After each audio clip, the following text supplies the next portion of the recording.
बकरे का मुंह लगाया, क्योंकि बकरा मैं करता है, जो मैं करता है वो बकरा है।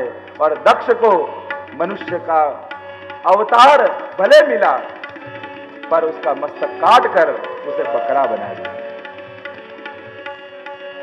इस प्रकार जो भक्त का भी द्रोह करता है, भगवान उसे क्षमा नहीं करते। दक्ष यज्ञ का विध्वंस का प्रसंग आया, अर्थ प्रकरण में ध्रुव चरित आया। कथा प्राय सबको मालूम है। उत्तानपाद राजा मनु के पुत्र हैं। देखो, भागवत में वंश परंपरा का ही वर्णन अधिक है। कुल परंपरा को बड़ा महत्व भागवत में दिया गया है। आज के पढ़े लिखे लोग या तर्क वितर्क करने वाले लोग कई बार मानते हैं कि कुल परंपरा क्या, पर हमारे हिंदू धर्म में कुल परंपरा को बड़ा महत्व दिया गया है, क्योंकि परंपरा का भी एक बल होता है। जो खून में वस्तु आती है वो बाहर से नहीं डाली जाती। विज्ञान खून को चेक कर कर ग्रुप बता सकता है, पर ये खून में खानदानी कितनी है ये विज्ञान नहीं बता सकता। खानदानी कुल से आती है। मनु के पुत्र उत्तानपाद के वंश का वर्णन आया। प्राय सबको पता है, दो पत्नियां हैं, सुरुचि और सुनीति। देखो, उत्तानपाद यानी जीव। जब जीव मां के गर्भ में होता है तो उसकी स्थिति उत्तानपाद की तरह होती है। उत्तानपाद यानी जिसके पैर ऊपर हैं और मस्तक नीचे है। प्रत्येक जीव के सामने दो मार्ग आते हैं, एक सुरुचि का, दूसरा सुनीति का। एक रुचि का मार्ग है, ये अच्छा लगता है, ये अच्छा लगता है, हमको तो जो अच्छा लगेगा वही करेंगे। मन को जो रुचता है एक वो मार्ग है। और दूसरा है धर्म का मार्ग, नीति का मार्ग। नीति मनुष्य को बांधती है, रोकती है गलत करते। दो पत्नियां हैं, सुनीति अमानिति है और सुरुचि मानिति है। सुरुचि पसंद है उत्तानपाद को। प्रत्येक जीव को भी सुरुचि ही पसंद होती है। हम सब रुचि के मार्ग में ही आगे बढ़ते हैं। मन को जो अच्छा लगे उसमें ही आगे बढ़ते हैं। दोनों के पुत्र हैं एक एक। रुचि का पुत्र है उत्तम। जो रुचि के मार्ग में हो ना, उसे अच्छा अच्छा अच्छा लगता है, और उत्तम और उत्तम और उत्तम। लेटेस्ट फैशन में शू चाले छे, महीना में तो ओल्ड फैशन थी जाए। उसको उत्तम चाहिए। सुरुचि को हमेशा उत्तम की आकांक्षा रहती है। तो सुरुचि का पुत्र है उत्तम और सुनीति का पुत्र है ध्रुव। नीति का मार्ग शाश्वतता को पकड़ता है। ये क्षणिक सुख मुझे नहीं चाहिए, मुझे तो ध्रुव जो शाश्वत है वो उसी की आकांक्षा है। तो सुनीति का पुत्र ध्रुव है। एक बार पिता की गोद में सुरुचि का बालक उत्तम बैठा था और इस सुनीति के पुत्र ध्रुव को भी इच्छा हुई कि मैं भी पिता की गोद में बैठूं। जहां आगे बढ़ा, बैठ नहीं जा रहा था, उतने में ही सुरुचि ने हाथ पकड़कर उसको धक्का मारा। जो तू पिता की गोद में बैठना चाहता है तो ऐसा कर, पहले तपश्चर्या कर, भगवान को प्रसन्न कर, और भगवान जब कहें कि वरदान मांग, तब उनसे वरदान मांगना कि तू मेरे गर्भ से प्रकट हो, तब ही तू पिता की गोद में बैठ सकता है। एक तरफ देखने जाओ तो इस सुरुचि ने भगवान को चैलेंज किया। रोता रोता ध्रुव आया अपनी मां के पास। मां ने देखा, बेटा क्यों रो रहे हैं? ध्रुव ने कहा कि मैं पिता की गोद में बैठने गया और सुरुचि माता ने मुझे धक्का दे दिया और कहा कि तू तपश्चर्या कर, वन में जा और भगवान को प्राप्त करके मेरे गर्भ से जन्म ले। देखो, बच्चा रोता हुआ आए, किसी से झगड़ कर आए तो कैसा उपदेश देना है। એને એમ ના કહેવાય જે પેલાને લાફો માર્યા સામે। हम लोग उल्टी शिक्षा देते हैं। हर बार मार खा के आ जाता है, कभी तो मार के आ, एक दिन ये इसको ही मारने वाला है, क्योंकि मारना हम ही सिखाते हैं। शिक्षा भी कैसी देनी चाहिए, कितना पॉजिटिवली समझाया। देखो बच्चा रोते हो, कई बार छोटे बच्चों के झगड़ों में बड़ों लोगों की दुश्मनी हो जाती, और दूसरे दिन बच्चे तो साथ में खेल रहे हो और ये मुंह फुला के बैठे हो दोनों। बच्चा जब कोई जिद करे, रोकर आवे, तो उसे कैसे समझाना। बहुत सुंदर शिक्षा सुनीति ने दी। देख बेटा, ये सुरुचि मां तो मुझसे भी अधिक तुझे अधिक स्नेह करती है। मैंने आज तक तुझे कभी भगवत प्राप्ति के बारे में नहीं कहा, पर सुरुचि ने तुझे भगवान को प्राप्त करने की शिक्षा दी। ये तो कोई परम हित करने वाला गुरु हो, वो ही इस प्रकार की बातें करता है। वो तेरा अधिक हित इच्छती है, तो बेटा तू जा वन में, भगवान को प्राप्त कर। आज्ञा ली माता की। 5 वर्ष का बालक ये ध्रुव वन में जाने के लिए तैयार हुआ। वन में जा रहा था, नारद जी मिले, सोचा परीक्षा करूं। परीक्षा की, मनोबल इतना मजबूत दिखा ध्रुव का, मंत्र दीक्षा दी। अक्षर मंत्र ओम नमो भगवते वासुदेवाय, इस मंत्र की दीक्षा दी और कहा मधुवन जाना, यमुना जी का तट है, वहां पर ये मंत्र का अखंड जाप करना। और ध्रुव के मन में बात बैठ गई। अब तो 12 अक्षर मंत्र का अखंड स्मरण करते करते गए। ओम नमो भगवते वासुदेवाय, ओम नमो भगवते वासुदेवाय, ओम नमो भगवते वासुदेवाय। सब गाएं। ओम नमो भगवते वासुदेवाय, वासुदेवाय प्रभु कृष्ण चंद्राय, वासुदेवाय प्रभु कृष्ण चंद्राय, वासुदेवाय प्रभु कृष्ण चंद्राय।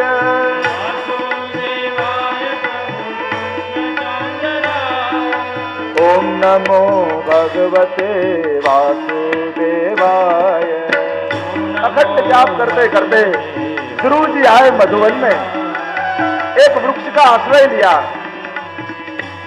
और ध्यान भगवान में लगाया। अखंड जाप 12 मंत्र का करते,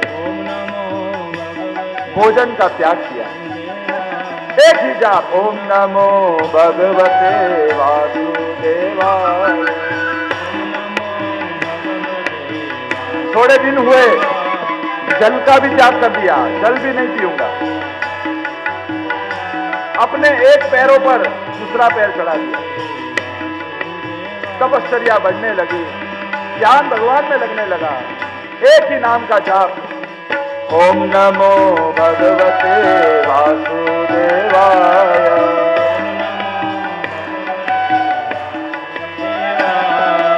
वासुदेवाय प्रभु कृष्ण चंद्राय, वासुदेवाय प्रभु कृष्ण चंद्राय, वासुदेवाय प्रभु नंदनंदाय, वासुदेवाय प्रभु कृष्ण चंद्राय, ओम नमो भगवते वासुदेवाय। ओम नमो भगवते, जल का त्याग, धीरे धीरे श्वासों का भी त्याग कर दिया। केवल हवा लेकर जो रहते थे, हवा भी बंद कर दी। जो श्वास लेना बंद किया, त्रिलोक की श्वास घुटने लगी, देवताओं की श्वासें रुक गई, घबराने लगे, बात कर गए भगवान के पास, प्रभु क्या प्रलय कर रहे हो, क्या हो रहा है, हमारी श्वासें क्यों बंद हो रही है, ये कौन तप कर रहा है। वासुदेवाय, ओम नमो भगवते वासुदेवाय। भगवान ने कहा मेरा एक भक्त है ध्रुव, वो तप कर रहा है, प्रभु कुछ करो, कहीं इंद्र डरने लगा, कहीं मेरा इंद्रासन न चला जाए। भगवान ने कहा ये इंद्रासन के लिए नहीं, ये मेरे लिए करता है। ओम नमो भगवते वासुदेवाय,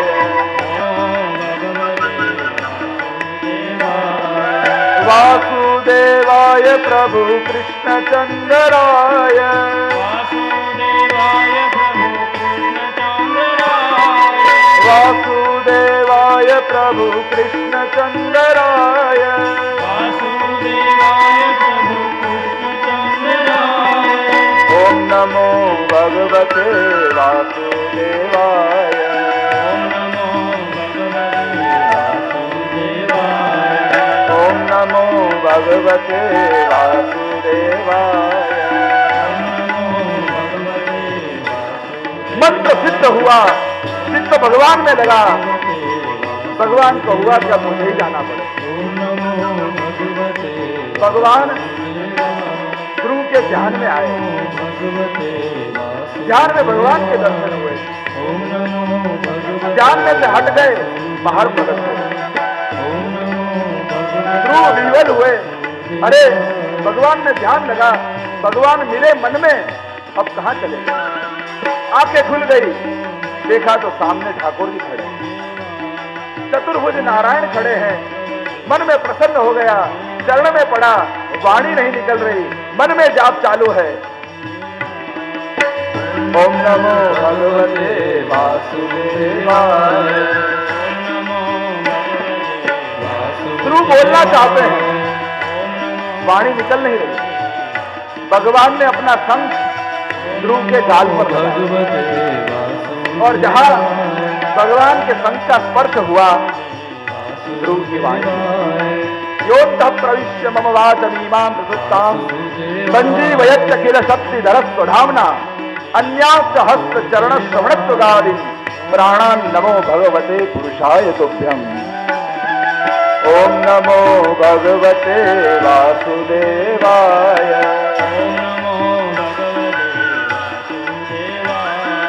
वासुदेवाय प्रभु कृष्णचंद्राय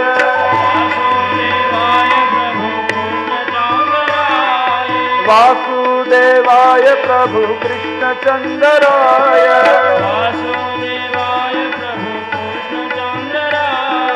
ओम नमो भगवते वासुदेवाय।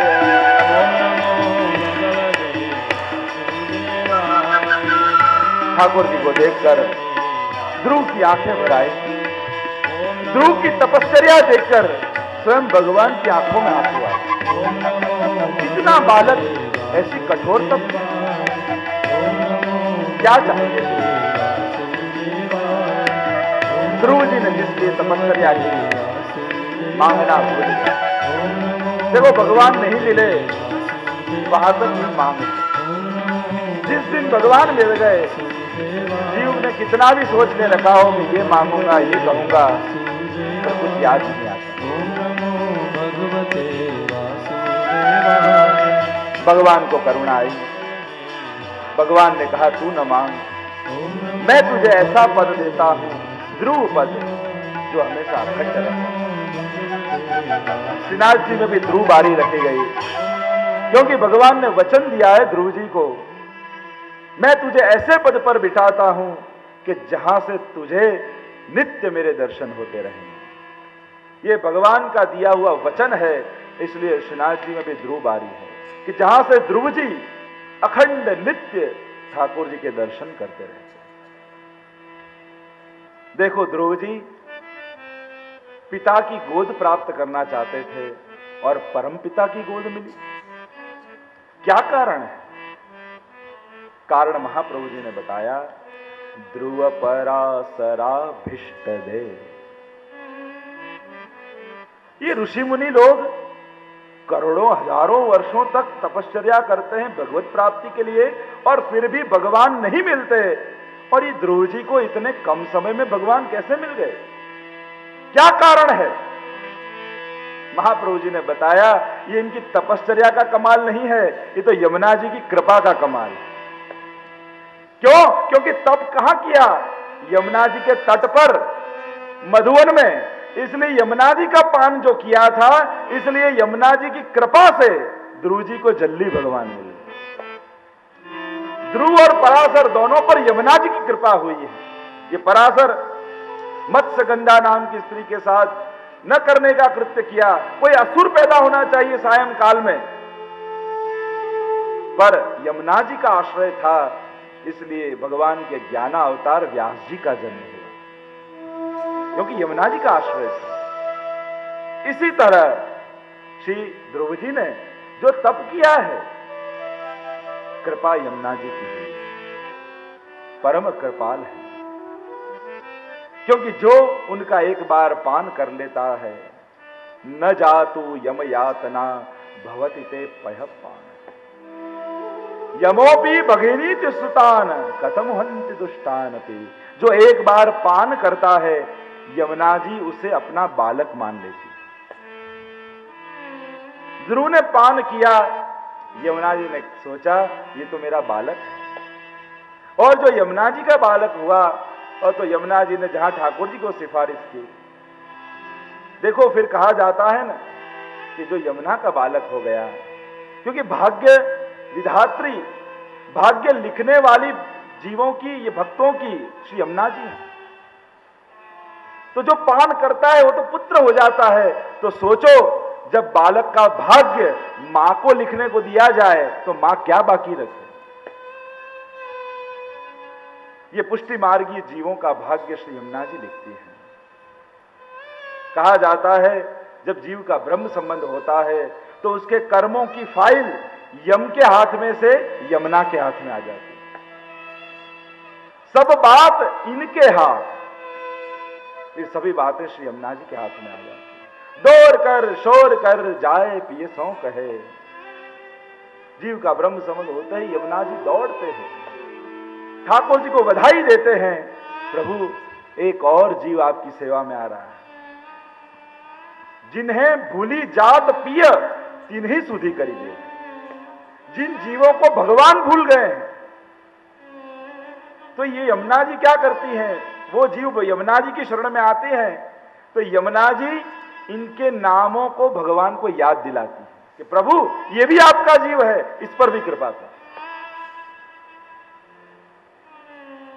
ये यमुने महारानी जो फूल की माला, कमल की माला लेकर ठाकुर जी को मनाने जा रही हैं। हमारे यहां तो वर्णन आता है ना कि ठाकुर जी ने मान लीला की, स्वामी जी को तो तुरंत मना लिया, पर अब ठाकुर जी रूठे, किसी से माने नहीं।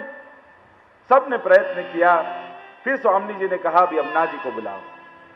देखो इसीलिए हम आरती में गाते हैं ना, गहवर वन चाल्या मां घेवर वन चाल्या।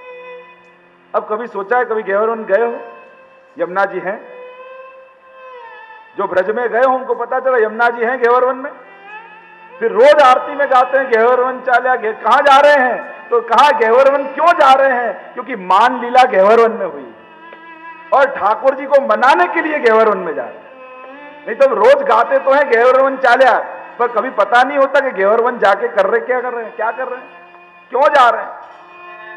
वहां मोर कुटीर है ऊपर, ठाकुर जी मोर बन के मनाते हैं। तो मान लीला वहां हुई है तो ठाकुर जी को मनाने जा रहे हैं। और जहां ठाकुर जी जैसा ही स्वरूप धारण करके ठाकुर जी ने देखा कि ये लीला में मेरे जैसा दूसरा कृष्ण कहां से आ गया, हंस दिए, मान दूर हुआ। और तब ठाकुर जी स्वामी जी ने कहा, देखो यमुना जी के दो प्रकार के श्रृंगार हैं। चुंदड़ी का, चुंदड़ी है चटकाड़ा मां, गाते वो हैं पर चित्र में देखते हैं मुकुट काचनी का श्रृंगार। तो यमुना जी जब ठाकुर जी और स्वामी जी की कुंज में पधारती हैं तब मुकुट काचनी का श्रृंगार धारण करती है, और जब अपनी कुंज में होती हैं तब चुंदड़ी का श्रृंगार धारण करती है। क्योंकि जब मनाने आए तो ठाकुर जी जैसा ही श्रृंगार धारण करके आए। राधा माधव अंगते प्रगट भई वाम, नखते कटीलो राधिका कटीते सीख लो श्याम। ठाकुर जी और स्वामी जी के श्रृंग से प्रकट हुई है। नखते कटीलो राधिका, नख से कटी तक स्वामी जी जैसा स्वरूप, और कटीते सीख लो श्याम, कटीते सीख तक देखो तो लगे कि स्वयं श्याम सुंदर हो। तो मुकुट काचनी का श्रृंगार धारण करके आए। तब स्वामी जी ने कहा, जब उससे मान दूर हुआ, कि अब जब हमारी कुंज में पधारो तो यही श्रृंगार धारण करके रहो। और हम आराधन चुंदड़ी वाले यमुना जी के चित्र का नहीं करते, मुकुट काचनी वाले के ही करते हैं। क्यों? क्योंकि हम सबको जाना है ठाकुर जी स्वामी जी की कुंज में। और इसीलिए यमुना जी का, क्योंकि ये यूनिफॉर्म हो गया ना, आज स्कूल में जाना हो तो एक पर्टिकुलर यूनिफॉर्म हो तो ही स्कूल में जाने दें। वैसे ही स्वामी जी और ठाकुर जी कुंज में जब यमुना जी को जाना हो तो मुकुट काशनी ही धारण करनी पड़े, और इसीलिए इसी चित्र का हम आराधन करते हैं। और ये चित्र भी देखो पुष्टि मार्ग में ही है। अन्य संप्रदायों में यमुना जी का आराधन है, पर इस प्रकार का चित्र नहीं है, क्योंकि ये आदि दैविक स्वरूप है। अन्य जगहों पर आध्यात्मिक स्वरूप का आराधन है। वो आध्यात्मिक स्वरूप का भी चित्र प्राचीन ग्रंथों में प्राप्त होता है कि यमुना जी का वाहन चातल है, हाथ में 2 कुंभ हैं और यमुना जी खड़ी है। ऐसा प्राचीन चित्र आध्यात्मिक स्वरूप का भी प्राप्त होता है, पर वो प्रायः जल्दी किसी को दर्शन में नहीं मिलता। पर आधि दैविक स्वरूप जो पुष्टि मार्ग में आराध्य है, जो ठाकुर जी की चतुर्थ प्रिया है, नमत कृष्ण सूर्य प्रियाम, और इसीलिए हम स्नान का आग्रह न रखते हुए पान का आग्रह रखते हैं। क्योंकि यमुना जी के आदि भौतिक स्वरूप, आध्यात्मिक स्वरूप का आराधन न करते हुए जो महाप्रभु जी ने हमको आदि दैविक स्वरूप बताया है उसका हम आराधन करें। यमुना जी को जल स्वरूप से देखना यह आदि भौतिक स्वरूप है, तीर्थ रूप में देखना आध्यात्मिक स्वरूप है, पर ये ठाकुर जी की चतुर्थ प्रिया है, ये स्वरूप में देखना यह आदि दैविक स्वरूप। तो आइए हम यमुना जी को विनंती करें, हमको आप कब दर्शन देंगे। श्याम सुंदर महारानी मां दर्शन आप जो, श्याम सुंदर महारानी मां दर्शन आप जो, श्याम सुंदर महारानी मां दर्शन आप जो, कर जो मां दर्शन आप जो, पावन कर जो मां दर्शन आप जो। राम मालतान गोकुल गाजता, मथुरा मालतान गोकुल गाजता, पुराणी घाटे मां दर्शन आप जो, पुराणी घाटे मां दर्शन आप जो। सुंदर महारानी मां दर्शन आप जो।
सुंदर महारानी मां दर्शन आपजो।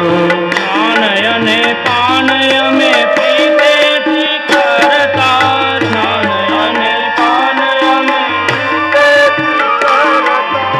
आवीने विश्राम घाट दर्शन आपजो। आवीने विश्राम घाट दर्शन आपजो। श्याम सुंदर महारानी मां दर्शन आपजो। श्याम सुंदर महारानी मां दर्शन आपजो।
सुंदर महारानी मां दर्शन आपजो।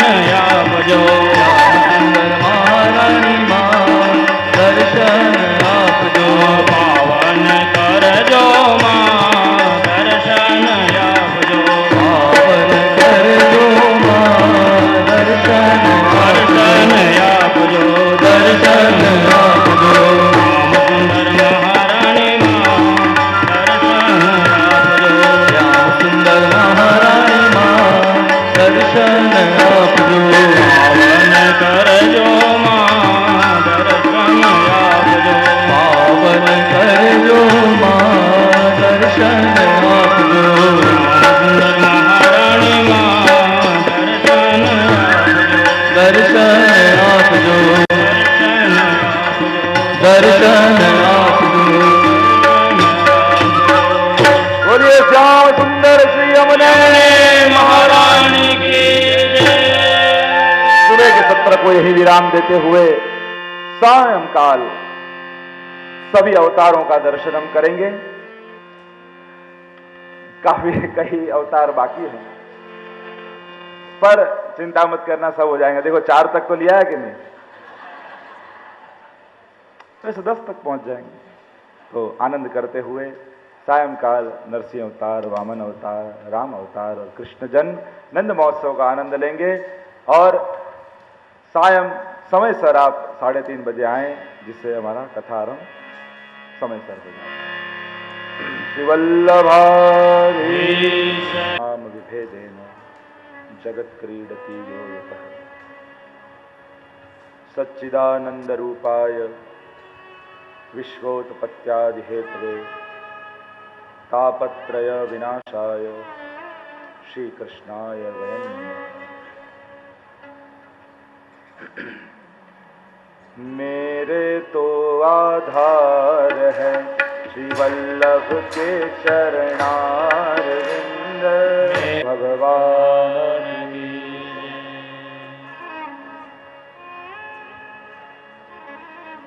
उपस्थित भाग्यवान श्रोताजनों, प्रभु जब पधारने वाले हों तो समय, स्थान और प्रकृति अनुकूल हो जाती है। ववौ वायु सुख स्पर्श पुण्य गंध वह सुचि। प्रभु ने अपने कृपा रस की बारिश पहले ही कर दी, क्योंकि ठाकुर जी ब्रज में पधारे और मेघों को हुआ कि हम क्या करें, हमारी सेवा क्या? सोचा लाओ प्रभु पधारने वाले हैं तो ब्रज को खासा कर दें। तो यहां भी शायद प्रभु पधारने वाले हैं तो इन मेघों ने भूमि को खासा किया। सब अनुकूल होने लगता है। कृपा का प्रमाण ही ये, जो दुर्लभ लगता हो, प्रतिकूल लगता हो, वो सब अनुकूल होता दिखाई दे, मानना कृपा है। ये ठाकुर जी की इच्छा है। भगवत इच्छा जब होती है तब सब अनुकूल होने लगता है। प्रातः के सत्र में ध्रुव जी का आख्यान देखा। श्री यमुना जी की कृपा हुई और उस परम पद को ध्रुव जी ने प्राप्त किया। चतुर्थ स्कंद का ये अर्थ प्रकरण है। चतुर्थ प्रकरण आता है काम प्रकरण। पृथुचरित का वर्णन है। ये पृथु राजा बड़े भगवत भक्ता है। जब भूमि ने अन्न देना बंद कर दिया, पदार्थ देने बंद कर दिए, तब इन्होंने पृथ्वी का दोहन किया। ये जितने भी खनिज, अनाज, ये जो कुछ भी प्राप्त होता है, ये पृथु राजा की खोज है। इन्होंने सबसे पहले सभी नगर, गांव, शहर, इन सबको सुव्यवस्थित किया। भूमि में से जीव क्या क्या प्राप्त कर सकता है, इसकी शोध पृथु राजा ने कराई है। इनकी तपश्चर्या से भगवान प्रसन्न हुए और कहा कुछ मांगो। बहुत सुंदर मांगा। पृथु राजा ने कहा, न कामये नाथ तदप्यहं क्वचिन्, न यत्र युष्मच्चरणाम्बुजासवः, महत्तमान्तर्दयान्मुखच्युतो विधत्स्व कर्णायुतमेष मे वरः। प्रभु आप मांगने को कह रहे हो, तुम एक वस्तु मांगता हूं। क्या? मुझे 10,000 कान दे दीजिए। इससे क्या करोगे? प्रभु इन 10,000 कानों से मैं आपकी कथा का श्रवण करूंगा। 10,000 कान का अर्थ यह नहीं होता कि पूरे शरीर में कान हो जाए। 10,000 कानों का अर्थ यह है कि श्रवण की इतनी लोलुपता बढ़ जाए। हमारे वार्ता साहित्य में नहीं, दास की वार्ता, महाप्रभु जी पोथी खोलते उससे पहले तो सामने आकर बैठ जाते। और एक बार खुद के लिए बाटी सिद्ध कर रहे थे और पता चला कि महाप्रभु जी ने पोथी खोल दी है। कच्ची बाटी ही खाक कर कथा श्रवण के लिए बैठ गए। कथा के लिए सबसे पहले लोलुपता आवश्यक है। कहीं कथा का एक शब्द भी चूक न जाए। इस प्रकार की जिज्ञासा, लोलुपता जब जीव के अंदर आती है, तब यह कथा फलदायक होती है। कथा को तत्परता से सुनो। मैं तो कई बार कहता हूं, सत्संग कैसे सुनना? निंदा की तरह। हम निंदा कैसे सुनते हैं? फिर क्या हुआ? फिर क्या हुआ? फिर क्या हुआ? कितनी जिज्ञासा होती। अब क्या होगा? अब क्या? कैसी जिज्ञासा निंदा में होती है। बस उसी प्रकार सत्संग सुनो।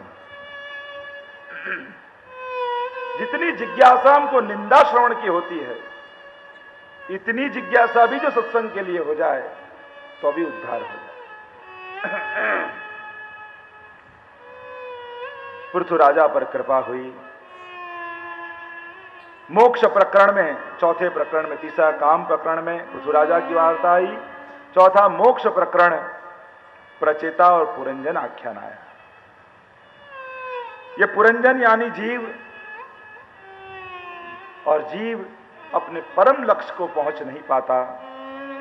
इसको बहुत सुंदर वार्ता के ढंग से पुरंजन आख्यान में बताया। आइए चतुर्थ स्कंद को विराम दें। बोलिए भागवत भगवान की जय। पंचम स्कंद स्थान लीला। वैकुंठ विजय स्थिति ही। वैकुंठ में विजय, उसका नाम है स्थान। 26 अध्याय हैं। प्रियव्रत राजा के राज्य का वर्णन आया। नाभि राजा के यज्ञ में ऋषभदेव भगवान का प्रागट्य हुआ। बोलिए ऋषभदेव भगवान की जय। ये ऋषभदेव कहा जाता है कि जैन धर्म के प्रथम तीर्थंकर है, निर्लेप हैं। 100 पुत्र हुए, मोक्ष का उपदेश दिया, सबको छोड़कर स्वयं वन में गए। वन में दावानल लगा, देह का त्याग किया, मोक्ष की प्राप्ति हुई। भरत जी का चरित आया, जिन्हें हम जड़ भरत के नाम से जानते हैं। कहा जाता है कि ये भरत जी के नाम से ही हमारे देश का नाम भारत पड़ा। इतने प्रभावशाली शासक थे, बहुत वर्षों तक राज्य किया।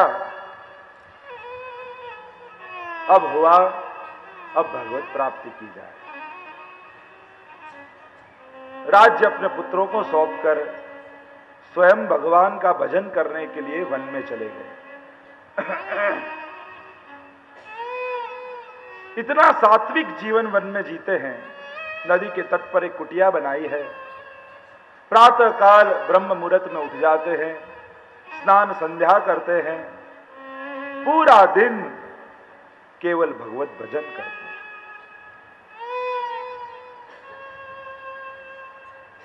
एक बार प्रातः काल उठे, पास में नदी थी, नदी में गए। सूर्योदय होने वाला था। सूर्यदेव की उपासना कर रहे थे, हाथ में जल था, आंखें बंद थीं।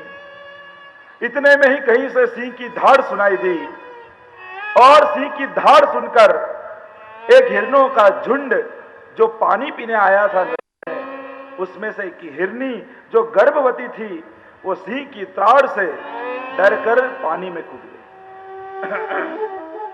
और वहीं गर्भस्राव हो गया। वो हिरनी तो मर गई, पर जहां ये भरत जी ने अंजलि में पानी लेने के लिए हाथ नदी में डाला, वहीं हाथ में हिरण का बच्चा आ गया।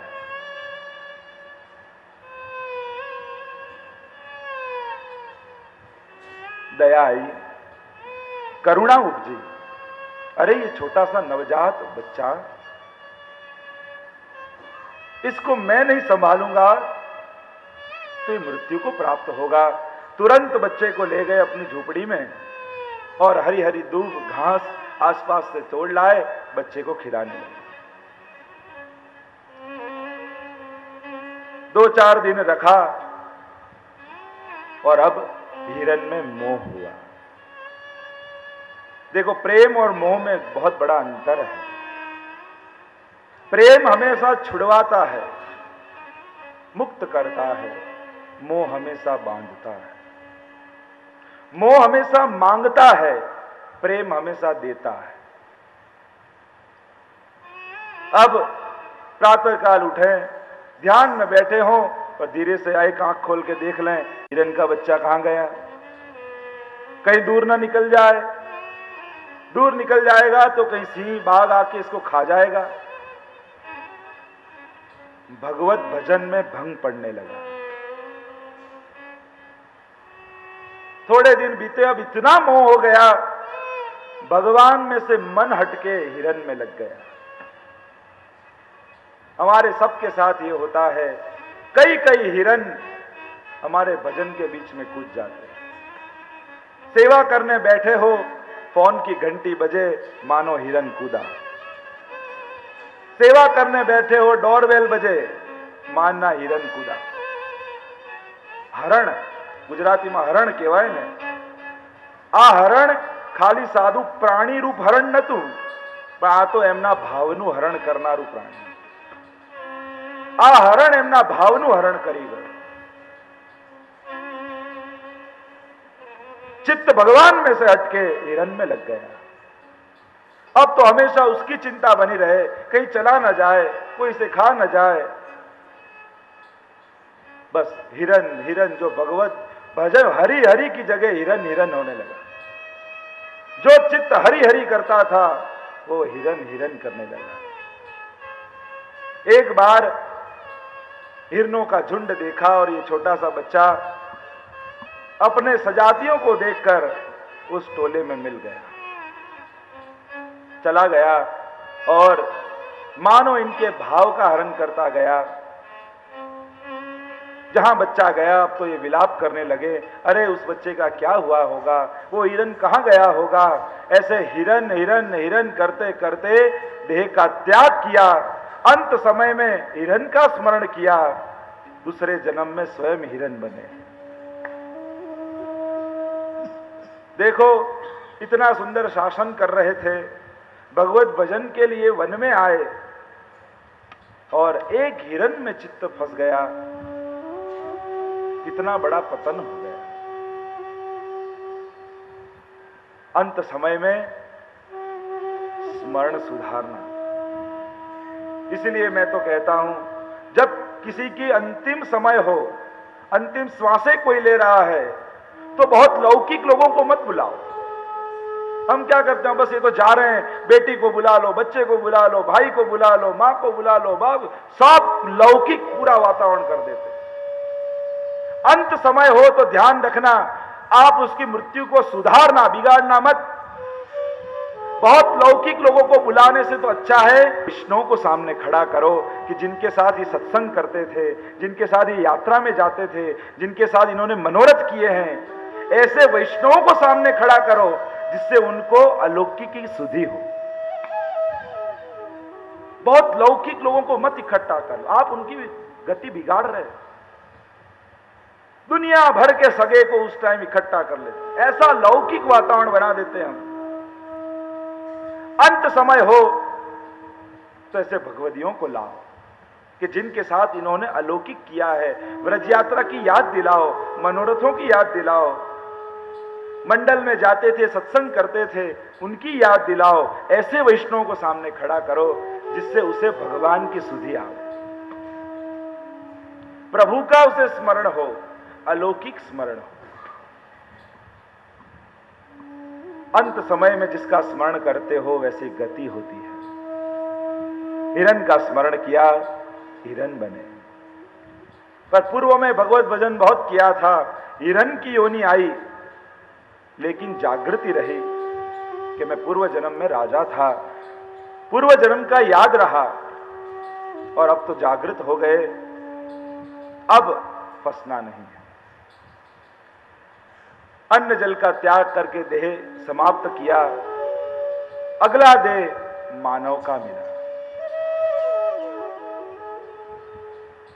इस जन्म में भी भरत नाम आया, पर अब जागृति बनी है, मन में निश्चय किया है कि अब कहीं भी फंसना नहीं। अब केवल प्राप्त जो करना है तो भगवान को करना है, इस संसार को प्राप्त नहीं करना। सबसे अलिप्त रहते हैं, जो कोई कह दे स्वीकार लेते हैं, निर्लेप रहते हैं, मन को कहीं फंसने नहीं देते, मन को भगवान के लिए बचा के रखते हैं। देखो, अपने हृदय को भगवान के लिए बचा के रखो। हमारे यहां कहते हैं कि अर्धभुक्त वस्तु ठाकुर जी को नहीं धरी जाती, तो हमारा हृदय तो हमने कितना लोगों को भोगने दिया है। इस हृदय का कोना कोना हमारे लौकिक सगों ने रोक रखा है, इसको भोगा है। भगवान के लिए इसे बचा के रखो। संसार के लिए बुद्धि है, भगवान के लिए हृदय है। इसीलिए दो अलग अलग दिए हैं। संसार के लिए बुद्धि का प्रयोग करो, इस तरह रो किसी को पता न चले कि ये हृदय से केवल भगवान को प्रेम कर। सबको यूं लगे ना इनका व्यवहार बहुत अच्छा है, हमसे बड़ा स्नेह रखते हैं। ये चतुराई वैष्णव में होनी चाहिए। बुद्धि संसार के लिए, हृदय भगवान के लिए। पर हम उल्टा करते हैं, बुद्धि भगवान में लगाने की कोशिश करते हैं, भगवान की चीजों में, और हृदय संसार में लगा देते हैं। जारी कहां भरनी, कौन से रंग के श्रृंगार धरने, क्या करना, कैसा करना, सभी बुद्धि भगवान की उसमें लगा दिया और हृदय संसार में लगा दिया। आए मेरे स्वजन, मेरे बंधु, मेरे सखा, मेरी दुकान। कितना छल हम भगवान के साथ कई बार कर देते हैं। दुकान खोलते हैं, ठाकुर जी का चित्र होता है, दंडवत करते हैं, मंगलाचरण बोलते हैं कई लोग, प्रभु कृपा करना, और फिर उसी चित्र के आगे कोई ग्राहक आ जाए तो उससे कपट करते हैं। वही प्रभु के आगे झूठ बोलते हैं। यानी हम ये इच्छते हैं कि हम देखें तब वो भगवान है, हम नहीं देख रहे तो वो भी नहीं देख रहा है। ये कपट है। जिसको अभी 2 मिनट पहले आपने भगवान मानकर पूजा, उसके आगे ही, उसके सामने ही कितने छल हम करते हैं। मैं तो इसीलिए कहता हूं, हम प्रत्येक लोगों को यह रहता है, भगवान कब दिखेंगे, भगवान कब दिखेंगे। भगवान कब दिखेंगे ये चिंता छोड़कर भगवान हमको देख रहे हैं, इसकी चिंता पहले करो। वो कब दिखेंगे वो बात छोड़ो, वो हमको प्रतिक्षण देख रहे हैं, इसकी पहले चिंता करो। भगवान के दृष्टा बनने की कोशिश मत करो। भगवान के दृष्टा नहीं बनना है, भगवान का सुंदर दृश्य बनना है। हम सब भगवान का दृष्टा बनने की कोशिश करते हैं, भगवान को देखना चाहते हैं, प्रभु का सुंदर दृश्य बने कि हमें देखकर प्रभु को प्रसन्नता हो। वेणु गीत में आएगा, धन्यास्म मूढ़ मतयोपि हरिण्य एता या नंद नंदन मुपात विचित्र वेशम आकर्ण वेणु रणितम सह कृष्ण सारा पूजाम दधु विरचिताम प्रणयावलोकई। जब ठाकुर जी वेणुनाद करते हैं, समग्र चेतन सृष्टि जड़ हो जाती है और जड़ सृष्टि चेतन हो जाती है। ये हिरनियां प्रभु जब वेणुनाद करते हैं तो इनके अंदर भाव आता है कि हम क्या करें कि प्रभु को सुख हो, प्रभु को क्या समर्पित करें। हमारे पास तो कुछ नहीं है, हम तो मूढ़ हैं। फिर विचार आता है कि ये कवि लोग हमारे नेत्रों का बहुत बखान करते हैं, तो और तो कुछ है नहीं, लाओ हम प्रभु को टगर टगर देखते रहें, जिससे प्रभु की दृष्टि हम पर पड़े और प्रभु हमारे नेत्रों को देखें तो प्रभु को भी प्रसन्नता हो, प्रभु का दृश्य बने। देखो प्रभु कभी पक्षपात नहीं करते। जो सुंदर होगा, जैसे हम कोई बगीचे में जाएं, बहुत सारे फूल खिले हैं, पर एक गुलाब का फूल इतना सुंदर है कि हम स्वाभाविक रूप से खींचकर उसके आगे खड़े हो जाते हैं। हमको पक्षपात नहीं है कि ये फूल ही हमको अच्छा है, दिखने लगे, क्या ये तो मूड है, ये तो जड़ है, कुछ समझता ही नहीं, कोई बुद्धि ही नहीं है इसमें। भाभियां घर का काम कराती हैं, वो भी ठीक से नहीं कर पाते। भाइयों ने सोचा चलो इसको खेत में रखते हैं, खेत संभालने के लिए रखा, देखा तो सामने से गायों का झुंड आ रहा है। अरे इतने सब भगवान, प्रत्येक जीव में भगवान का दर्शन करते हैं। और मानो भगवान को आरोग आ रहे हों, इस भाव से गायों को खेत में छोड़ दिया। राम की चिड़िया राम का खेत, खा लो चिड़िया भर भर पेट, चिड़ियाएं खाती रहें और ये तो बैठे बैठे राजी होते रहे। वाह, आज भगवान चिड़िया बनकर आए और मुझसे सामग्री आरोग गई। सब में भगवान का दर्शन करते हैं। भाइयों ने कहा कि ये तो कोई काम का नहीं है। बाप ये चिड़े और कहा तू घर से निकल जा। जैसी आपकी इच्छा। जड़ भरत जी को घर से रवाना कर दिया। कहा जाता है कुछ आदिवासियों ने पकड़ लिया और माता जी के आगे उसकी बलि चढ़ानी चाहिए, पर जहां उसका गला काटने जाते हैं माता जी स्वयं प्रकट हो गईं और जो भक्त को मारना चाहता था उन सभी दुष्टों को मार दिया। मार्ग पर जा रहे हैं, इतने में रहुगण राजा की सवारी वहां से निकली। कहा जाता है कि ये भरत जी हिरन हिरन करके हिरन बने, तो वो हिरन को भी राजा में आसक्ति हो गई। उसने राजा राजा का स्मरण किया तो राजा बना, और वो ही हिरन ये रहुगण राजा है। राजा पूर्व में कपिल महाराज से सत्संग करने जा रहे हैं। पालकी उठा के जा रहे हैं, पालकी में विराजमान हैं। कहार जो पालकी उठाने वाले होते हैं जा रहे हैं। इतने में क्या हुआ कि एक कहार बीमार पड़ गया। 3 से पालकी उठे नहीं, कहा किसी चौथे को ढूंढ लाओ। देखा तो सामने भरत जी मिले, रुष्ट पुष्ट थे। कहा कि तू पालकी उठाएगा? भले। पालकी उठाकर चलने लगा, लेकिन रास्ते में कीड़ी मकोड़े आए। देखें कि ये तो भगवान का स्वरूप है और छलांग लगा।